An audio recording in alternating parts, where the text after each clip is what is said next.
हमने स्टार्ट की है बायोलॉजी एनसीईआरटी की line by line and word to word explanation series, जिसमें आज हम स्टडी करेंगे क्लास 11th बायोलॉजी एनसीईआरटी का चैप्टर नंबर 7, जिसकी हेडिंग है स्ट्रक्चरल ऑर्गेनाइजेशन इन एनिमल्स।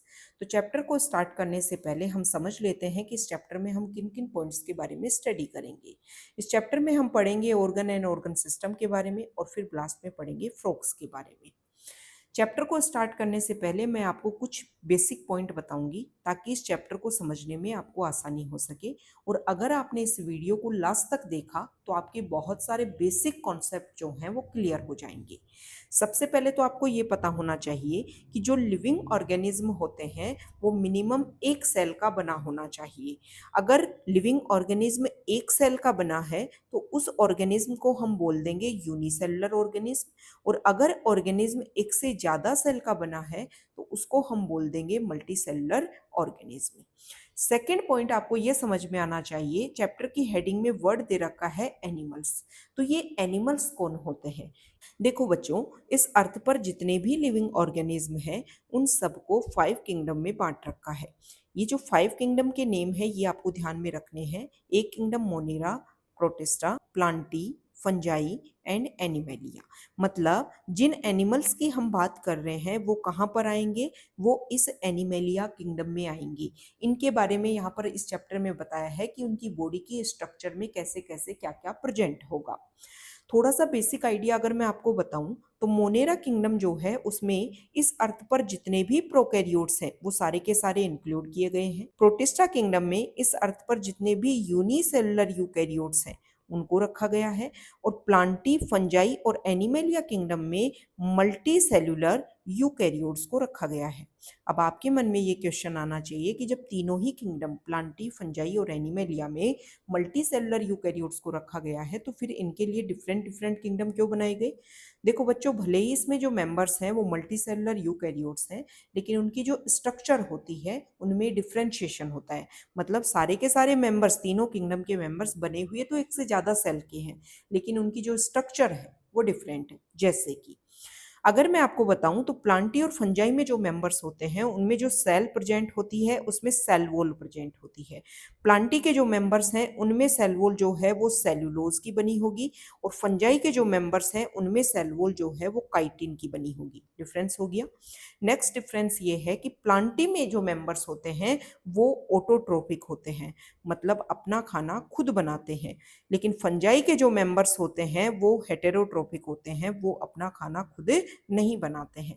अब बात करें अगर हम एनिमल किंगडम की, तो एनिमल किंगडम में जो मेंबर्स हैं वो भी मल्टीसेलुलर यूकैरियोट्स हैं, लेकिन यहाँ पे जो मेंबर्स में जो इनकी बॉडी में जो सेल प्रेजेंट होगी उसमें सेल वॉल एब्सेंट होगी। फर्स्ट पॉइंट तो ये। और सेकंड पॉइंट ये है कि ये भी हेटेरोट्रोफिक होते हैं फंजाई की तरह, लेकिन डिफरेंस क्या है फंजाई से? फंजाई की सेल में सेल वॉल प्रेजेंट है काइटिन की बनी हुई, और एनिमल के सेल में सेल वॉल प्रेजेंट नहीं होती है। एनिमल्स जो हैं वो हेटेरोट्रोपिक होते हैं, मतलब अपना खाना खुद नहीं बना पाते हैं। तो आपके समझ में आ गया कि एनिमल्स जो हैं वो कौन है? मल्टी सेल्यूलर यूकैरियोट्स होते हैं जिनकी सेल में सेल वॉल एब्सेंट होती है। तो ये हमने बेसिक आइडिया ले लिया है। अब आपका थोड़ा सा बैकग्राउंड जो है वो क्लियर हुआ। अब यहाँ पर चीजें जो हैं वो आपको अच्छे से समझ में आएंगी। हर पॉइंट में, हर लाइन में जहां जहां पर कुछ भी रिलेट हो रहा है मैं आपको अच्छे से समझाऊंगी। अगर आपने इस वीडियो को लास्ट तक देखा तो चैप्टर के साथ साथ में बहुत सारे आपके बेसिक कॉन्सेप्ट जो हैं वो अच्छे से क्लियर होंगे। चैप्टर की फर्स्ट लाइन में बोला गया है, in the preceding chapters you came across a large variety of organism both unicellular and multicellular of the animal kingdom. पहले के जो चैप्टर है, भैया हम 7th नंबर के चैप्टर में हैं क्लास 11th के में, मतलब इससे पहले 6 चैप्टर कंप्लीट हो चुके होंगे। तो उन चैप्टर में 4th नंबर का अगर मैं आपको चैप्टर बताऊं तो एनिमल किंगडम का है, और 2nd नंबर का जो चैप्टर है वो बायोलॉजिकल क्लासिफिकेशन है। उस चैप्टर में आपको बता रखा है, बायोलॉजिकल क्लासिफिकेशन वाले चैप्टर में मोनेरा किंगडम, प्रोटिस्टा किंगडम और फंजाई किंगडम, और प्लांटी किंगडम और एनिमेलिया किंगडम के लिए सेपरेट चैप्टर दे रखे हैं। तो एनिमल किंगडम में जो मेंबर्स हैं वो सारे के सारे कैसे हो गए? मल्टी सेलुलर यूकैरियोट्स हो गए। बेटा अगर मैं आपको बताऊं तो प्रोटिस्टा किंगडम में जो मेंबर्स हैं वो यूनिसेलुलर यूकैरियोट्स हैं, और प्रोटिस्टा किंगडम में एक पार्ट आता है प्रोटोजोआ। प्रोटो वर्ड जो है उसका मतलब होता है प्रिमिटिव और जोआ का मतलब होता है एनिमल्स। ये वो एनिमल्स हैं जो मल्टी सेलुलर ऑर्गेनिज्म के एक तरीके से क्या माने जाते हैं, एंसेस्टर माने जाते हैं। और ये कैसे हो गई, यूनिसेलुलर यूकैरियोट हो गई। तो इस लाइन में ये बात बताई गई है कि जो पहले के हमारे चैप्टर्स हैं उसमें आपने बहुत सारे लार्ज वैरायटी के ऑर्गेनिज्म को देखा होगा, जिसमें से आपने यूनिसेलुलर के बारे में भी स्टडी की होगी और मल्टी सेलुलर के बारे में भी स्टडी की होगी। In unicellular organism, all functions like digestion, respiration, and reproduction are performed by a single cell. ये तो बेसिक सी बात है कि जब बॉडी एक ही सेल की बनी है तो एक ही सेल जो है वो सारे के सारे फंक्शन परफॉर्म करेगी। इसी बॉडी में, इसी सेल में जो है वो डाइजेशन होगा, यही रेस्पिरेशन करेगी, यही रिप्रोडक्शन में रोल प्ले करेगी। In the complex body of multicellular animals, the same basic functions are carried out by different group of cells in a well organized manner. लेकिन जो मल्टी सेलुलर ऑर्गेनिज्म है, जिनकी complex body है, वहां पर ये same function, कौन से सेम फंक्शन, जैसे कि डाइजेशन, रेस्पिरेशन, रिप्रोडक्शन, जो यूनिसेलुलर ऑर्गेनिज्म में एक ही सेल परफॉर्म कर रही है, वो ही काम ये सारे के सारे बेसिक फंक्शन जो है वो डिफरेंट ग्रुप ऑफ सेल्स के द्वारा एक वेल ऑर्गेनाइज्ड मैनर में किए जाते हैं। The body of a simple organism like Hydra is made of different type of cells and the number of cells in each type can be in thousands. इस line में ये बोला गया है कि जो हाइड्रा सिंपल ऑर्गेनिज्म है, एक से ज्यादा सेल का बना हुआ है लेकिन फिर भी सिंपल ऑर्गेनिज्म है। सिंपल ऑर्गेनिज्म मतलब उसमें चीजें अभी इतना लेवल पे डेवलप नहीं हुई, सेल तो बहुत सारी प्रेजेंट है लेकिन उन सेल में जो है वो कहानी अभी ऑर्गन ऑर्गन सिस्टम तक नहीं पहुंची है। ओके, तो यहाँ पर डिफरेंट टाइप की थाउजेंड्स ऑफ सेल्स जो हैं वो प्रेजेंट है। तो थोड़ा सा मैं आपको बेसिक आइडिया दूंगी कि हाइड्रा ऑर्गेनिज्म के बारे में हम कहाँ पढ़ते हैं।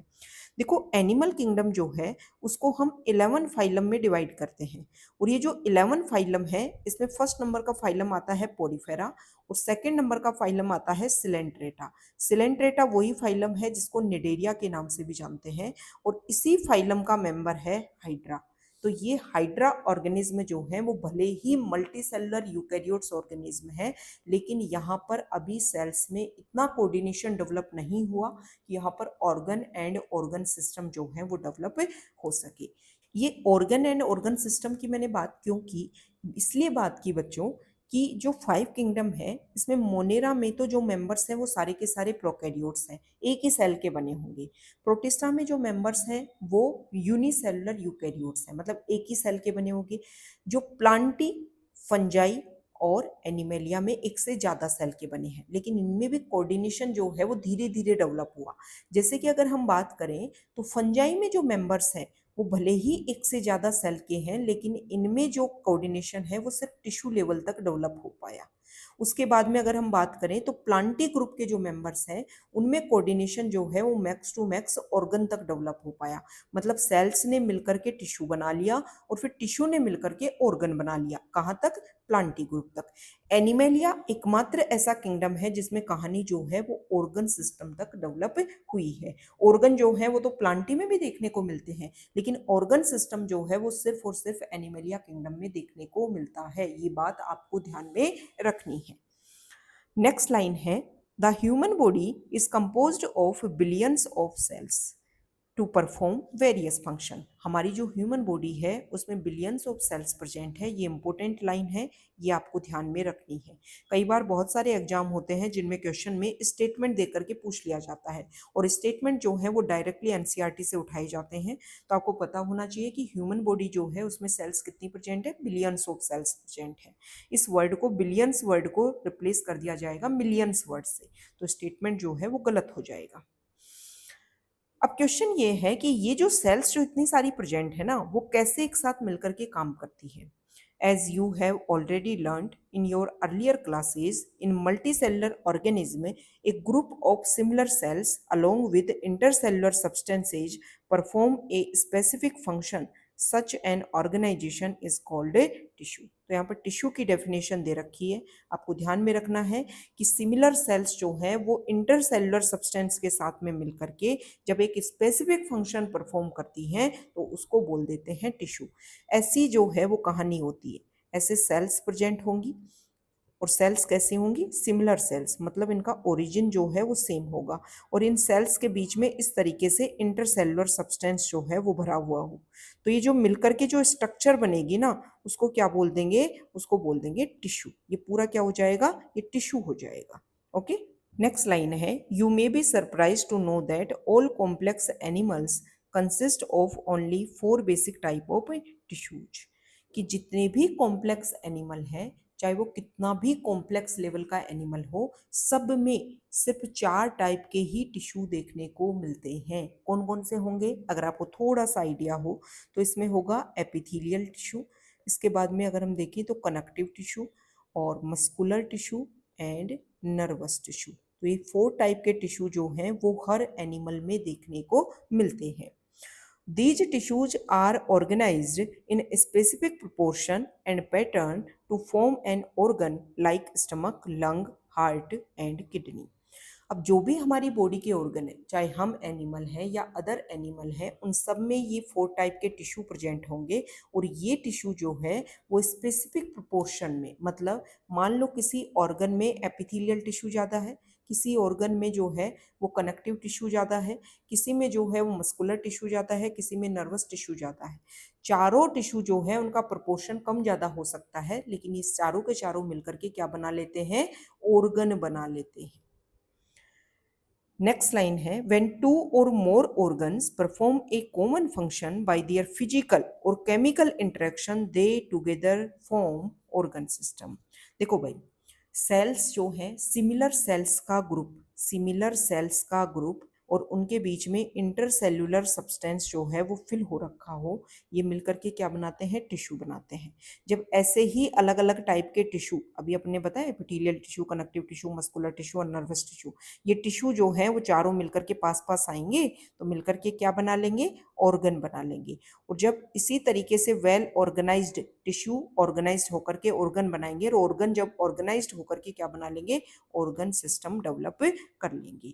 तो बता रखा है कि 2 या 2 से ज़्यादा ऑर्गन, उनमें फिजिकल और केमिकल इंटरेक्शन होने के बाद में वो अपने आप को क्या करेंगे? एक कॉमन फंक्शन परफॉर्म करेंगे और मिलकर के बना देंगे ऑर्गन सिस्टम, जैसे कि digestive system, respiratory system etcetera.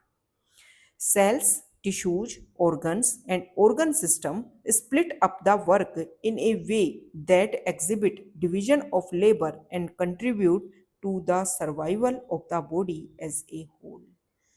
अगर हम बेसिक से कहानी शुरू करें तो बेसिक क्या है? Cell is the basic unit of life. Cell ने मिलकर के क्या बना लिया? टिश्यू बना लिया, टिश्यू ने मिलकर के ऑर्गन बना लिया और ऑर्गन ने मिलकर के ऑर्गन सिस्टम बना लिया। तो यहाँ पर बता रखा है कि बॉडी में जो सेल, टिश्यू, ऑर्गन और ऑर्गन सिस्टम है, इन सब ने मिलकर के काम को इस तरीके से डिवाइड कर रखा है ताकि मिलकर के ये एक बॉडी का जो भी काम है, जो भी उसके सर्वाइवल के लिए एक्टिविटीज हैं, उन सबको परफॉर्म कर सके। मतलब डिवीजन ऑफ लेबर जो है वो एग्जिबिट देखने को मिलता है। नेक्स्ट हेडिंग है organ and organ system. The basic tissues, as you have learnt in earlier classes, organize to form organs which in turn associate to form organ system in the multicellular organism. वही same बात कि आपने पहले की class में 4 type के tissue पढ़ लिए होंगे और मैंने आपको भी बताया, epithelial, connective tissue, muscular tissue और नर्वस टिश्यू, ये सब मिलकर के क्या बनाते हैं? ऑर्गन्स बनाते हैं। और फिर ऑर्गन जो है वो ऑर्गेनाइज होकर के क्या बनाते हैं? ऑर्गन सिस्टम बनाते हैं। किस में बनाते हैं? मल्टी सेल्यूलर ऑर्गेनिज्म में। और हम किसके बारे में स्टडी कर रहे हैं? चैप्टर की हेडिंग है स्ट्रक्चरल ऑर्गेनाइजेशन इन एनिमल्स। और अभी मैंने बताया कि सिर्फ एनिमल्स जो होते हैं उन्हीं में ही कहानी ऑर्गन सिस्टम तक पहुंचती है।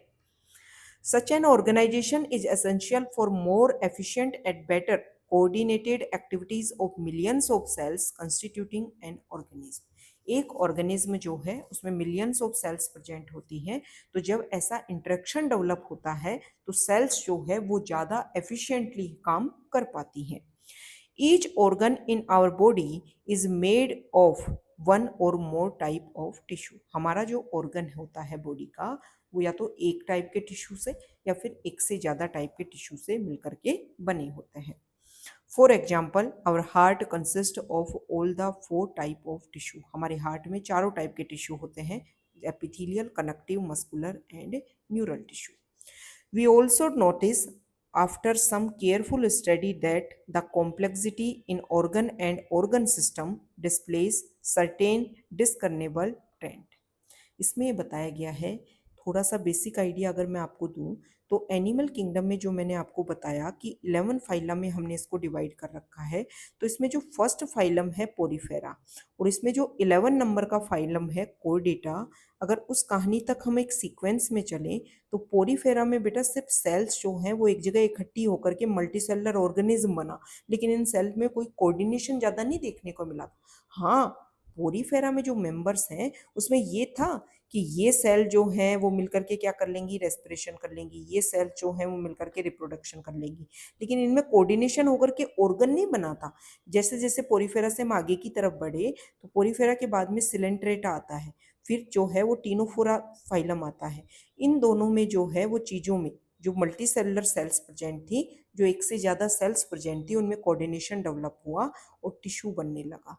फिर इसके बाद में जो प्लेटी हेलमिंथीज जो फाइलम डेवलप हुआ उसमें जो है वो सबसे पहले क्या देखने को मिला, ऑर्गन देखने को मिला। और एस्केलमेंथीज टू कोर्डेटा जो है वो ऑर्गन सिस्टम डेवलप हो गया था। तो इसमें ये बताया गया है कि इवोल्यूशन के साथ साथ में चीज़ें जैसे जैसे धीरे डेवलप हुई वैसे वैसे जो है वो मल्टी सेलुलर ऑर्गेनिज्म में भी ऑर्गन और ऑर्गन सिस्टम के नाम पे हमें कॉम्प्लेक्सिटी जो है वो देखने को मिली। This discernible trend is called evolutionary trend, कि जैसे जैसे इवोल्यूशन हुआ वैसे वैसे नई एक्टिविटीज, नया जो कैरेक्टर्स जो हैं वो डेवलप होने लगे। इसके बारे में, इवोल्यूशन के बारे में हम क्लास 12th में पढ़ते हैं। In this chapter you are being introduced to morphology and anatomy of frog. इस चैप्टर में हम फ्रॉग की एनाटॉमी और मॉर्फोलॉजी के बारे में स्टडी करेंगे। अब यहाँ पर बेटा मॉर्फोलॉजी और एनाटॉमी की जो है वो डेफिनेशन टाइप कुछ चीज़ें दे रखी हैं जो आपको ध्यान में रखना है। सबसे पहले बोल रखा है कि morphology refers to study of form और एक्सटर्नली विजिबल फीचर्स। मॉर्फोलॉजी जो है वो किसकी स्टडी है, वो स्टडी है कि जो बाहर से आपको एक्सटर्नल फीचर्स जो दिखते हैं ना उसकी स्टडी है। ये वाली जो डेफिनेशन है ना कि एक्सटर्नल जो आपको फीचर्स दिख रहे हैं उनकी स्टडी अगर आप कर रहे हो तो उसको मॉर्फोलॉजी बोलेंगे। ये डेफिनेशन जो है वो प्लांट और माइक्रोब पर बिल्कुल सटीक बैठती है।